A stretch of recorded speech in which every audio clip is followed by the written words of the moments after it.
Hello and welcome to the Being Formed podcast. My name is Adam. I'm the host of this show. I'm also the president and the co-founder of LifePoint Resources, along with my wife, Rebecca. Today, I want to introduce to you my very good friend. She's also an Enneagram 4 with a wing 3. Her name is Jen Manglos, and Jen lives in the Seattle, Washington area. Jen is a spiritual director. Jen is a pastor and a writer.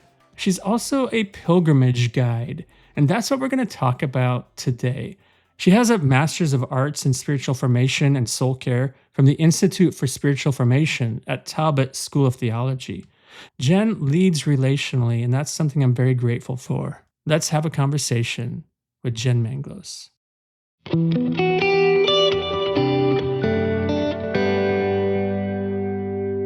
Hello, Jen Manglos, and welcome to the Being Formed podcast. I'm so glad you're here with us. Thank you for taking the time to share your life, your journey, the things that you're passionate about, your ministry with us. How are you doing today? Well, hi, Adam. It's just nice to be with you. So that's already a bonus to my day. But I'm coming in, it's been a weird few weeks for me. I've recently had a good friend pass away and find the tension of both the joy of getting to spend some of her last days together with the two of us, and the holiness and sacredness of that, and the pain of knowing we won't get to go on a walk together on this side of life. And I feel like that I've been kind of processing through some of that grief lately, and I'm so grateful for grief. It's so necessary, and it just takes its time. So I think that's the state of my soul right now, just navigating some grief and with her and some other situations. Thank you for naming that. I appreciate that. I was just with someone earlier today, even who used that same word, grief. I think grief is such an important part of our journey to name and to not to try to push out, but to become more comfortable in naming it and responding to it and noticing what it's doing in us and how maybe God is calling for our attention in that as well.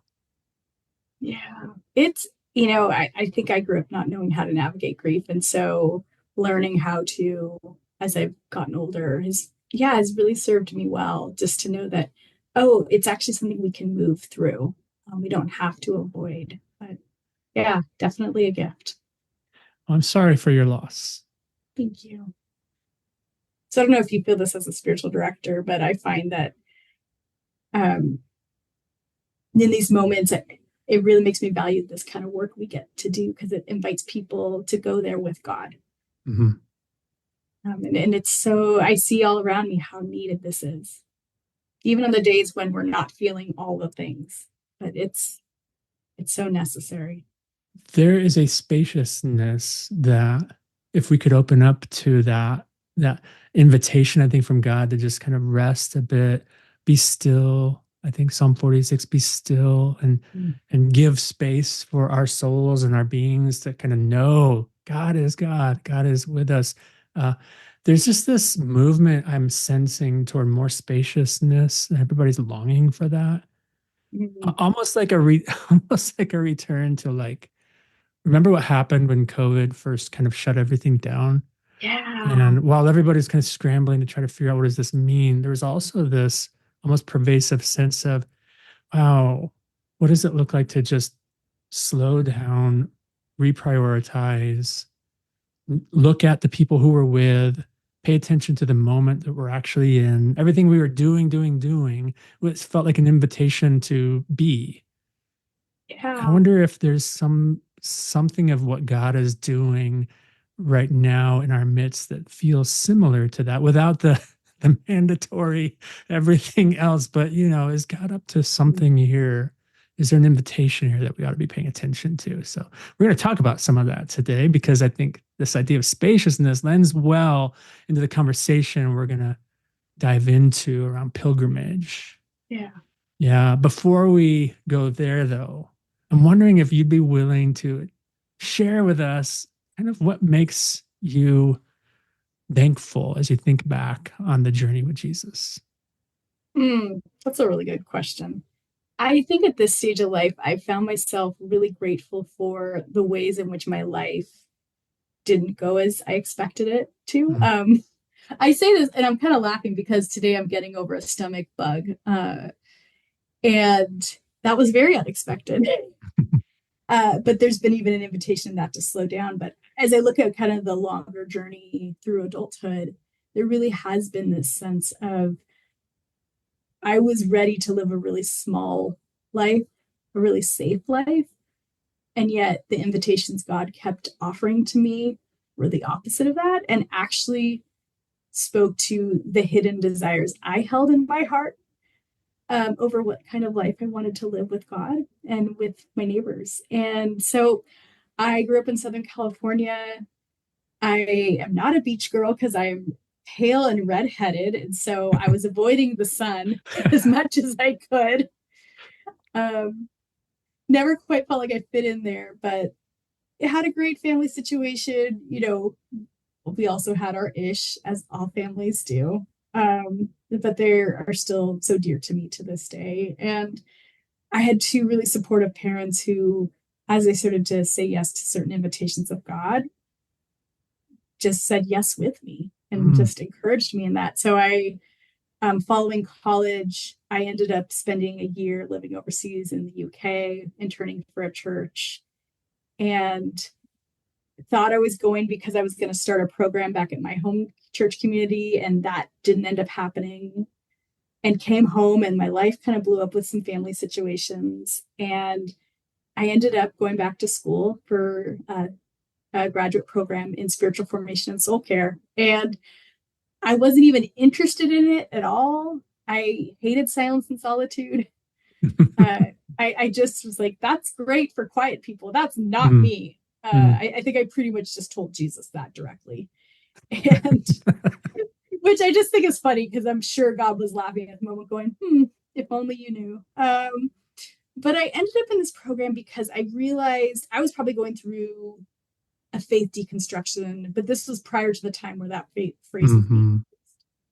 And so everything in my faith was really getting bulldozed. And I ended up in this program where I felt like I could be honest about what was happening in my soul. And there were people there who were giving words to my experience because I wasn't finding words for that anywhere else. And the questions I was holding about, I don't know if God is real. I don't know if God is good. And to be in safe places where I could unpack those questions and I would get underneath what was happening for me in those questions was wonderful. So it felt like this real safe kind of nest for me to fall apart in and then to kind of get rebuilt. And coming out of there, discovered a love of spiritual direction. And that was not the plan. I just thought, here's a program that's actually paying attention to the lived experience of our life with Christ, not just learning a bunch of stuff. But part of the program included this training in spiritual direction. And I came out of a session one day, training that we would practice on students. And I came out and kind of went, oh no, I love this. This is going to mess up all of my plans. And so that took me on this journey of going into retreat ministry, working for a church, getting to do that for a while, and trying to eventually start my own retreat home, which as of yet has not happened. But I was in one of those moments of discernment and was praying, as I often do at the beginning of the new year. And this idea came back to me. I'd had a few years before of walking the Camino de Santiago. And when I first felt the invitation, I said, okay, God, I mean, I don't know how to walk a Camino. I'm not sporty, but you've never led me wrong. So when the time's right, I guess you'll just have to let me know. And so in early 2018, I sensed that God was nudging me that this was the year. And so discerned with some of my community, and we all landed on this place of, I think this is the year. And so I planned and learned how to walk a Camino. And I have some back issues. I have scoliosis. And so I have metal rods attached to my spine. So there was this whole component of can my body actually do Wow. this? And maybe I'm jumping ahead. For those listening who don't know what the Camino is, the Camino is a pilgrimage. It's actually a system of trails throughout Spain, France, Portugal, and beyond. Started off as this pilgrimage route to Santiago de Compostela, where the remains of St. James the Apostle are. So people have walked this route for hundreds of years. It's probably in the last 20 to 30 years gained a lot more popularity throughout the world. With the release of the film The Way with Martin Sheen and Emilio Estevez, that really kind of introduced North America to the Camino. And so the joke on the route is, if you say you watch the film The Way, they go, "Oh yeah, you're American." It's okay. There's other jokes amongst the other countries of why they're there. But yeah, so the route I was looking to walk was about 500 miles. Started in France and ended in northwest Spain. And I feel like my pilgrimage started the moment I said yes to the pilgrimage. Yeah. Because I was in turmoil and asking these questions of, can I do this? Am I going to injure myself more? What if something goes wrong? I had such deep anxiety leading up to it. Yet I still got to go. My anxiety did not stop me. And in September 2018, I started walked up the Pyrenees, and I loved the experience of being on pilgrimage. I imagined that it was going to be very hard and challenging and a suffering experience. And in some ways it really was, but it also was deeply joyful. And I started to notice about 2 weeks in pretty significant transformations happening in me. And as a spiritual director, I'm always getting curious about what's happening here. And I had no answers except to say something of this rhythm of life is creating something new in me. Now, I think it was probably kind of stirring along some work that had been happening in me for years, but it almost was like the Camino was a sort of tipping point for my soul. And I saw myself in these moments where I know what my normal response would have been. And my immediate response was very different and much more free, much more loving, much more compassionate, much less anxiety based. And it was, yeah, to this day, still one of the most treasured experiences of my life. I didn't expect I would walk it again. For me, this was it. This was great. I came home, ended up discerning a call back into pastoral ministry. And so moved to Seattle, where I finally got weather that agreed with my pale skin and red hair. as I'm like here looking outside my window, it is gray and rainy. Seattle being and the job was going great. And I started right before COVID, which, fill in the blank. That was the hard time to be pastoring. But I ended up about 3 years into the role, had a situation in which I was in an abusive situation and needed to get out for my own safety. And so I was once again stuck with this question of, okay, there's a detour here. What's the invitation, God? And part of that was stepping into deepen in my spiritual direction and supervision practice. But the thing that emerged as well was this thought of what if I offered Camino and pilgrimage to other people? So it started off very open-handed. Everyone might say no, but I reached out and I just on the deadline had 8 people, which is what I was at, kind of said in my mind, I need 8 people to do this. And that has kind of kicked off this whole new phase of life in which I, in addition to my spiritual direction practice, I also get to guide people on pilgrimage or help them prepare for their own experiences and start to look at what does pilgrimage look like in our own contexts, because I wish everyone could go get away to Spain or Portugal or France, but some of us will never be able to for various reasons. So how do we find pilgrimage where we are? So it's been I look at my life and go, it's been a pilgrimage. It really has. It's been twists and turns. And I feel like I've come to this place where I really accepted that my road with God is going to be often off-road. Mm. kind of forging new paths.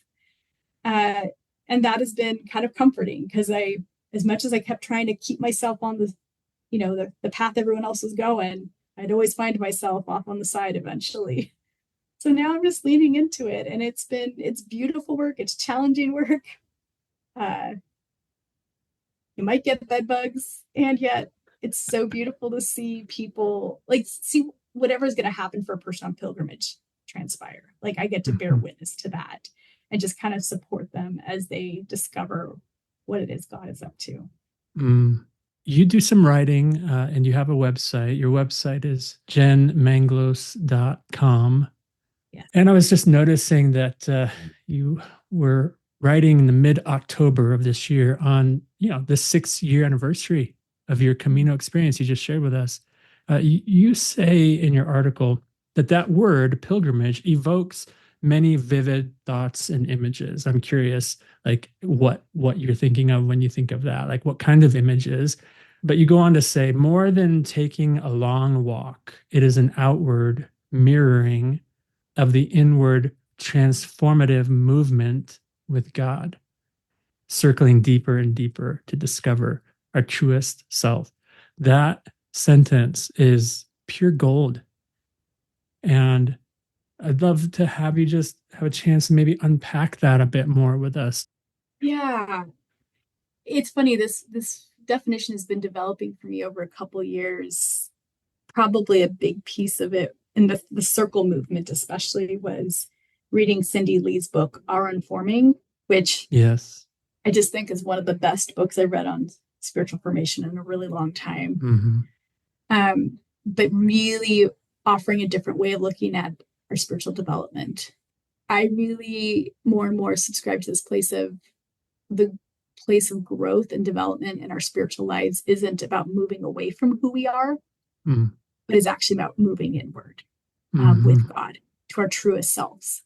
And so that idea of circling, because that means we will continue to hit the same rough patches, like Mm-hmm. those same sin, whatever you want to what term it you want to give it to it, but those things that have been ingrained at such a young age, we will continue to hit them. Like I continue to navigate my anxiety, my fears over whether I will be held and taken care of. Those are pretty core wounds for me. So I do keep continuing to encounter those along the way. So it's not like you've turned back, you've returned to these things. It's like, no, these are deep wounds. And so they just take time to wear down. So that image of the circle has become really important to me. And just a reminder that it's not done alone. It is with the presence of God. Mm-hmm. That idea, we're getting closer to Advent, that idea of Emmanuel, God with us. So it's not just about this I got my ticket to heaven, but actually like there's a God who cares about what is happening for me in the intimate moments, as well as the God who cares about my neighbors and my community. So that circling image has been really, really informative for me as I've kind of considered our growth and development. And then the mirroring piece, I had a challenging relationship with my body because my body couldn't do a lot of things because of scoliosis. Mm-hmm. And I was always having to either just discount things or just not be able to do them. But yet there was a point where I started learning how to like actually listen well and actually kind of love my body, knowing that my body is part of, my God created this. And so this idea of mirroring is that whatever's happening internally isn't just its own thing separated out, but it is part of a whole experience. Like I'm experiencing this internally, but I'm experiencing this because I am a body as well. And so the things that happen internally impact the other parts of myself, and the things externally also impact the internal sides. And so that idea of mirroring, I think, has been helpful for me. And I think it's really helped me kind of give voice to my discomfort with pilgrimage. And, pilgrimage can be seen as a privileged place. Back in the days, if you look to the history of pilgrimage, generally the people who were walking it were people who had a lot of money, a lot of resources, were generally men because it wouldn't have been safe often for women to travel on their own. There might have been some exceptions and some, groups that would have traveled, but to get to do this, you generally had to have quite a bit of power and privilege and money. And people, unless you were forced to walk it for someone else or were walking up a sin. And I think there's still some part of that, there is a privilege to getting to travel overseas, to walk that long. I was gone for 36 days. It was a sacrifice on my part, but yet I had enough security in place where I could make a decision like that. And so where I felt this discomfort is, but what does pilgrimage look like for the person who can't leave the country, maybe because of immigration status, or who just can't, is never going to be able to afford a trip like that, or can never take that much time off of work, or whose body doesn't allow for walking like that? Does that mean pilgrimage doesn't work for them? Wow. And so as I've asked myself those questions, I go, no, that can't be. So then what is it that's really happening in pilgrimage? And so that's where it's kind of taken me into this place of this interior place. And so our bodies are playing a part in it, but it might look really different. I was helping someone prepare for a pilgrimage experience, and they had chronic illness and a lot of fatigue, and so couldn't do long walks. And so I invited them to engage with a finger labyrinth, or to maybe even draw their own labyrinth in the sand, because ocean and seasides were meaningful for them. But so like that mirroring piece has just really invited me to continue to ask the question of how do we do this in the bodies we have, the lives we actually live, the resources that are actually there for us. And so it's actually invited me to be a lot more creative in how I've seen pilgrimage, because probably where I started off seeing it was Pilgrim's Progress, and that's not a knock on Bunyan's book. It's a great book. But in my mind, it was this, hey, you take up your cloak and your walking stick, and you go and you suffer. You're going to suffer. And so that was a lot of the images I was bringing into pilgrimage. And I was really surprised that it was different. And yet every time I've gone back and walked different routes, my experiences have been very different. My last experience was a bit more suffering between getting bed bugs and having a backpack get damaged that I had a lot of attachment to. And so, and yet God works through all of those things. So it's a pilgrimage that I've been on to just discover what pilgrimage means to me.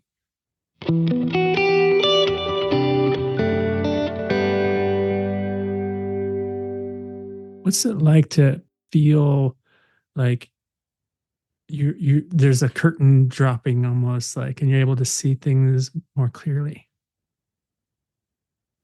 My rhythm of life when I'm walking a pilgrimage is very different than my normal life. It's quite simplified. So I think we talked about spaciousness, and there's a spaciousness that exists on the Camino, because all I have to do for the day is walk to this town. And so it really kind of creates space to start, see what's really there, what's really in me. I think daily life can keep us pretty distracted. Got to answer emails. I've got to respond to this person, have this meeting. And it's not bad, but I think it can kind of naturally lead us into a place where we're just disconnected from who we are, our desires, our sense of God with us in the midst of all of it. And so there's this chance, almost like when you go on retreat, that kind of spaciousness, the things I haven't in space to, they finally have voice. They finally can breathe. So, and when it does happen, it's interesting. There's some moments where it's a lovely discovery. I discovered I was more resilient than I thought I was. That was really lovely to notice and discover. Not so fun to discover were the moments when I had this one hard day, and some people in the hostel I was staying at turned on the lights really early, which is really poor etiquette amongst pilgrims, but someone turned it on before everyone was up, so we were up. And I'm walking, and I ended up getting lost, which is not too common on the Camino. It's pretty well, the trail signs are pretty visible and easy to see. But I missed a trail sign, ended up off-road, and about 45 minutes in, finally realized, oh no, I am off-road. And so turned back, and at this point was in a bad mood and was worried about, am I going to have a place to stay? Because now I'm about an hour and a half behind. And so I'm cranky. And then in that moment, some other pilgrims were playing music out loud, which is a pet peeve of mine. I'm very like, use your headphones. I don't want to hear your music. And with the situations I was coming in with, I ended up responding by singing really loudly to Lady Gaga and angry dancing. And they gave me the strangest look. And I said, oh, I thought we were all singing out loud right now, and stormed off. And immediately after, I was like, oh, Jen, your younger self is really angry and uncomfortable, and it's nothing to do with these people. This is 100% what's happening in you. And so the rest of my walk was navigating that and, opening to that honest look at that part of my soul. And then a little while later, I ended up stopping for a coffee, saw the same folks. And one of the guys in the group really kindly said, oh, you have a really good voice. He did not have to say that. And I had the chance to apologize and say, I'm really sorry. Please forgive me. I was having a hard morning. It was nothing to do with you, but I shouldn't have taken out on you. And so, I don't love those moments, but yet how good that God would give me this glimpse of myself in those very real moments that also are part of me. Yeah.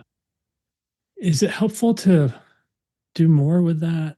Like, right, you notice it. What do you do after you notice it? Yeah. I mean, I think because there's, that was the morning I was walking on my own. It was just time for me to just talk and debrief with God. Okay. What was that actually about? What was I feeling uncomfortable or afraid about? What is that in me that moves to those places of feeling, and I think for me often the story I come back to is this, oh, does God have my back? So it comes out in a lot of different ways, but it comes out in those moments where I get really almost protective over myself and feel like I have to make everything happen. So it was this kind of beautiful and hard moment. And then God just continued to show up in really lovely ways besides the apology, the chance I got to apologize to this man, but caught up with some friends later in the day. And I had, all the places were sold out of food, so I hadn't had much food. And one of my friends was like, oh, there's a bakery close by. I bought a big loaf of bread and here's some herbed cream cheese. And like, I was just met by the goodness of God. Yeah. Even in the midst of me being such a jerk. Like, I was like, oh, God, thank you for that. So like some of that whole experience of the day wasn't just, oh, look at this thing you did, but God showed up with like, yeah. And also like, here's some bread. Like, I know it's hard. Have some really yummy cream cheese. Yeah. That's good. Well, okay. So in both of the scenarios of the beginning of the day, the end of the day, they involve other people. Yeah. So you're walking at your pace, yet there are a lot of other people walking with you or alongside you or passing you or you're passing them. What about our relationship with being willing to ask for help? Like, how does that come out? How does that come out in the communal experience? Oh gosh, it comes out all the time. I mean, it's such a gift. You could walk on your own and you could tell people because everyone gets it. Hey, I just need a morning on my own. And the response is almost always, yeah, of course. Buen camino. But you get to like, you kind of find yourself naturally keeping pace with certain people. You just keep seeing the same people, and after a while, they become family. And so then you do start to care for each other and provide for each other's needs. And it's because you hit some really practical needs along the way. So you do, and you really, because you're pretty exhausted. I mean, I would finish most days walking and I'd be so tired I couldn't do anything else besides wash my clothes. I only had 2 pairs, so it was like, well, gotta wash this, and then would crash until dinner. And so you're at this real kind of physically vulnerable state. and emotionally vulnerable state and psychological, because like you're out of your comfort zone and you're in a different country. You might see people who speak the same language. There's an advantage to speaking English because English is spoken quite a bit on the Camino, but you're still in another country and another culture. So there's a lot that can make you uncomfortable. And I think at a certain point, you can only keep up the charade for so long before you need to start asking for help. Mm-hmm. About a weekend, there was this couple I kept bumping into, Bill and Robin, and we just hit it off, but we weren't traveling together. And so at one point, I was going to there's a part early on in the trail where you pass by a winery and they have a free wine fountain for pilgrims. So for me, it was early in the morning. It's 9 a.m. So I kind of wine, but I do want to go experience this. This is one of the things you hear about on the Camino. But I'd also heard about an instance about 4 months before I walked where a couple of women were assaulted. And thankfully, they weren't badly injured. The police were very on top of it. But still, I felt nervous walking into that place. And I didn't see a lot of people around. And I kind of paused and went, okay, God, I'm feeling scared right now. Can you send me someone? Like, I think could you send me someone I could just walk with? And I turn the corner and there's Bill and Robin. And my face lights up. And I have this moment where I go, am I going to tell them that they're an answer to prayer? And I go, you know what? I think I'm going to. I'm going to risk and be vulnerable with these people I kind of know, but don't know that well. And their faces light up when I tell them they're an answer to prayers. And they just took me under their wings. And we walked together that whole day. Robin had a travel cup that she filled with wine and was just sipping wine as she walked all morning. And it was such a great time, but it was such a beautiful moment of just, it felt like such a small need in some ways, but actually was a really significant need. And sort of reach out to others and just to experience them as being delighted to help me was really powerful. And there are people I still keep in touch with to this day. Like I just talked to Robin about a week ago and yeah, so it's so beautiful what can happen with the people you meet and that vulnerability of saying, I need help. Yeah. What are some other pilgrimage experiences that you are aware of or you've done? Yeah. So this last summer I got to walk St. Cuthbert's Way, which is in the borderlands of the United Kingdom. So kind of walking between Scotland and England. And it's about a 62-mile walk that takes you to Lindisfarne or Holy Island, which was founded by Brother Aidan. And then Cuthbert, who the trail is named for, was also one of the well-known priors of that island. And they were connected to Iona. So actually is a plant from Iona. But it's this really interesting walk because at the end, the way you get to the island is you have to wait till the tide is out. And then you can walk across the sand to the island. Or there's a road that becomes available when the tide is out. Wow. So you walk about your last 3 miles on the sand. And you just think of, at least I thought of when I was walking it for the monks who went there. It's such an interesting island because it's really close. It's only 3 miles away from Northumbria. And those are places where a lot of people lived. And so it was accessible, but also when they needed times just to pull away and to like enter into some contemplation, like the island allowed for that. So that was really special getting to walk there and definitely felt like a thin place. And just getting to hit these places that were, important milestones in Cuthbert's life. I'm hoping this summer to get to walk. I'm trying to test out a walk in Germany for Hildegard of Bingen. This is a newly established trail, but it similarly kind of goes through these towns where she grew up. She spent time where she founded a monastery, and she is such a fascinating person. The more I'm learning, I'm a little obsessed with her right now. But I'm excited to get to walk potentially this route coming up next year. And then honestly, I've just started doing pilgrimage in my own city. So I've started leading some folks on walks in Seattle where we just get to notice things we wouldn't normally see because we're in a car, we're rushing to get somewhere. We've done ones where we explore different forms of pilgrimage, where we engage with a prayer labyrinth, like a big walking prayer labyrinth, Stations of the Cross, which I think is another form of pilgrimage, just to give people some ideas of these are the different shapes pilgrimage can take, but also just there's something holy about walking through the places you live and getting to see them with unhurried eyes.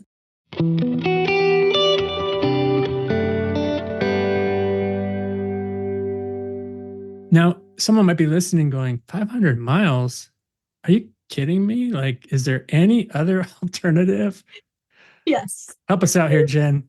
Yeah. So you can basically start these routes at any point. So there are some people who will start in this town called Saint Jean Pied de Port in France, which is where I started. And that's if you're doing the 500-mile deal. There's also a version on the northern route that's similar mileage and through Portugal. And there's a few other. They keep adding new routes there in Spain and beyond. But most people don't have the time, the availability, the body that can do that.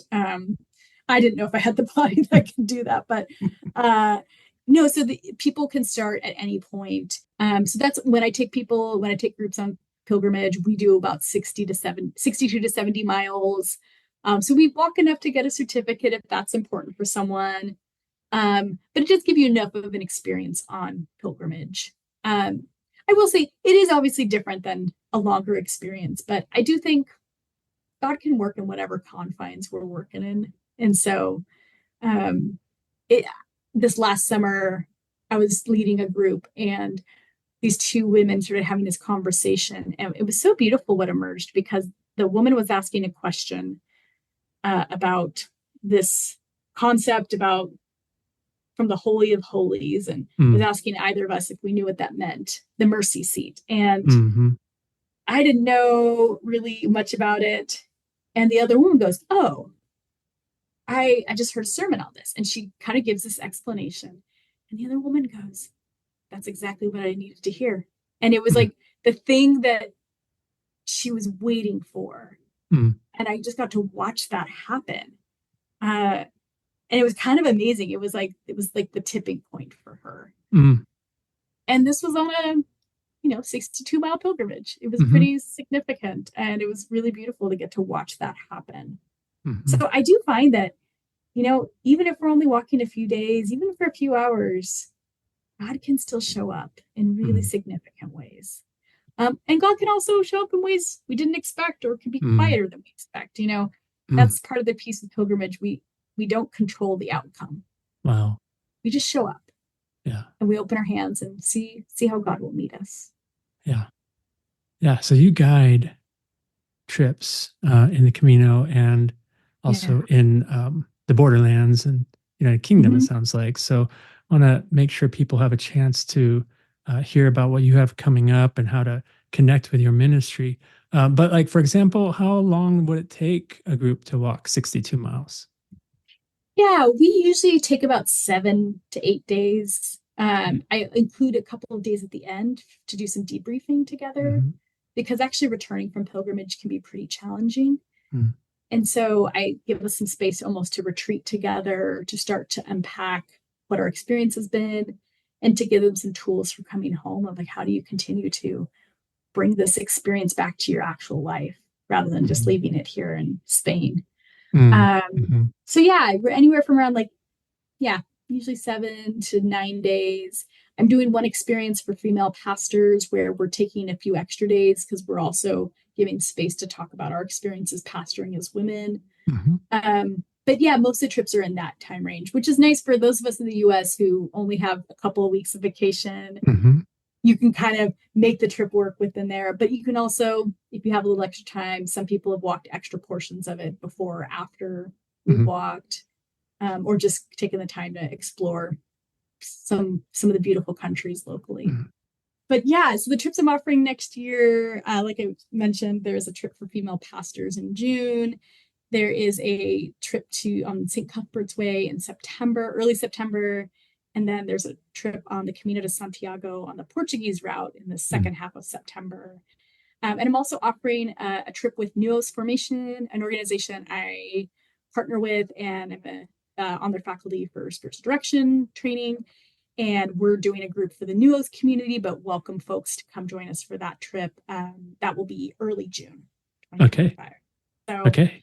Yeah. And if you have any inkling of being interested, deadlines are kind of approaching. So I would just say, if you hear this in November, give me a shout out. But if you also are interested in maybe doing your own pilgrimage experience and just want some support along the way, that's also a service I offer, helping people create and get really clear on what kind of pilgrimage they want to walk and then help them prepare for that. So if you're maybe just wanting to do your own thing, you can reach out to me. I do that with folks who are like, I just kind of coach them along the way. There are very practical sides to pilgrimage and then deeply spiritual sides. And so helping someone walk through all the different stages of that experience. And if you ever want me to lead your group on a pilgrimage, I'm cool. I love getting to travel. I love getting to walk, and I love getting to help create space for folks. So yeah, you mentioned The Way with Martin Sheen, and yep, I'm raising my hand. That's it. I watch it every year, annually. And I do want to do that longer route. But for those listening, just specifically about the Camino de Santiago, what are some resources besides The Way? I've got a few I know I like, but what would you recommend people just looking into as a way of discovering more about this? Yeah, so there's a great nonprofit organization for those living in the US called American Pilgrims on the Camino. And they help prepare pilgrims coming from the US, but they also have local chapters all across the country. I am on the board of our local chapter in the Puget Sound region. We offer walks. Have coming up this Sunday, Welcome Home Potluck. We celebrate St. James Day in July. And it's just a great way to get to connect with people in your area, go on walks together, ask questions, because a lot of questions inevitably come up. The Camino Forum is really helpful. That's where people can just post their questions. And there's also a ton of Facebook groups on the Camino. Some of them are better than others, and they can sometimes get a little judgy. But you can find out some good information there. For women wanting to walk on their own, Camigas is a really great Facebook group that supports females walking on their own. And I will say the book, The Art of Pilgrimage by Phil Cousineau, is really phenomenal. It's one of the best books I've read on pilgrimage. He's not coming from a Christian standpoint per se, but just really gets what's happening on pilgrimage. Okay. I found that to be fantastic. And then I've got this book right here. I was about to hold it up. No one can see it, but it's the guidebooks by John Brierley. These books are like the Bible of the Camino. Okay. If depending on which route you walk, but get one of his books. They're fantastic. Okay.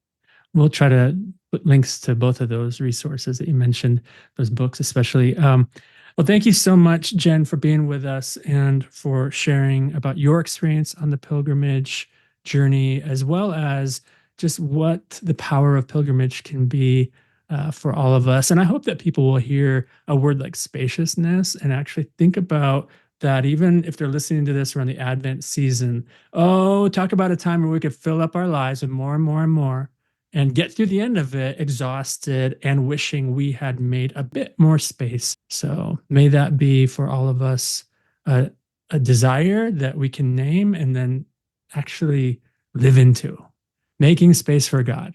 I love that. Yeah. We need that at any time of year, but it's nice when the church calendar invites us in. Yeah. Well, thank you so much, Jen, for being with us. Grateful for this time with you. Thanks so much, Adam. I love the conversations you're fostering here. It's such a gift to get to be part of it. And you know what, listener? You are the gift. You're a gift to me. You're a gift to our ministry. Thank you for sharing this podcast with those in your circle of influence. Word's getting out. We have one more episode before the end of the year, so be on the lookout early December 2024 for a conversation with A.J. Sherrill, author and pastor who wrote a brand new book called Rediscovering Christmas. We hope that you will engage God differently this year than you ever have before. But until next time, grace and peace, everyone.